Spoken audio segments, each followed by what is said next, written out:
effectivement, c'est en tant que mutualistes européens que nous sommes également réunis, même pour se battre contre les pesticides, mais pas uniquement à l'échelle européenne, mais également à l'échelle mondiale, puisqu'effectivement, ce qu'on prêche pour l'Europe, nous devons également le prêcher pour les pays qui ne sont pas directement proches géographiquement de l'Union européenne. Elle requiert une approche à 3 niveaux. D'abord, nous devons mener un combat quant à l'interdiction des pesticides sous l'angle de la lutte pour la santé, pour une meilleure santé pour tous, s'adressant aux déterminants non médicaux. Nous devons travailler dans le cadre conceptuel de l'exposome, qui est né de la nécessité de mieux comprendre l'influence sur la santé de toutes les expositions auxquelles est soumis un individu pendant sa vie entière, en prenant en compte les expositions environnementales aux agents chimiques, physiques, biologiques et facteurs socio-économiques. L'Union européenne, dans sa quête d'une meilleure protection de la santé, elle agit effectivement à différents niveaux. Il y a le pacte vert, il y a de la ferme à la table, il y a le cadre européen de la santé, le dialogue stratégique sur l'avenir, il y a effectivement le contexte général du socle européen des droits sociaux. Mais nous ne pouvons accepter effectivement aujourd'hui que les travailleurs, notamment dans le secteur agricole, mais pas seulement, risquent leur vie en utilisant des produits toxiques comme le glyphosate, et nous ne pouvons pas accepter que les citoyens soient des victimes collatérales d'une exposition indirecte à ces mêmes produits toxiques.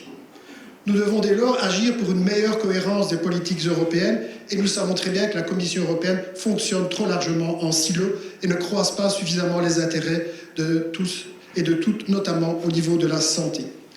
Nous devons nous engager en rapport de force avec les acteurs mutualistes. Notre histoire en tant que mutualistes en faveur de la protection sociale et la santé font de nous des acteurs de la lutte historiquement des droits sociaux. Et nous avons démontré, il n'y a encore pas si longtemps d'ici, que nous pouvons nous y opposer et réussir. Il y a 10 ans d'ici, souvenez-vous, c'était le CETA. C'était cet accord de libre-échange avec le Canada. Et nous avons réussi, avec une mobilisation, notamment avec les acteurs mutualistes, à faire tomber ce CETA. Il en est resté effectivement des choses, mais le plus dur est passé. Enfin, dernier élément, nous devons également revendiquer notre positionnement dans le cadre des élections européennes. Et pour ça, effectivement, la mutualité en Belgique, les mutualités en Belgique, les 5 grandes mutualités se sont mobilisées. Nous avons un mémorandum commun, je ne vais pas y revenir, j'espère que peut-être mon collègue Claude y reviendra, mais il met en évidence 4 éléments. 1, nous avons besoin de mettre en place un pacte 2.0. 2, nous devons travailler sur l'amélioration de la qualité de l'air d'ici à 2035. 3, nous devons réduire l'exposition aux produits chimiques dangereux dans l'Union européenne. Et enfin, nous devons mettre l'accent sur le cadre de la transition juste sur les groupes vulnérables de notre société.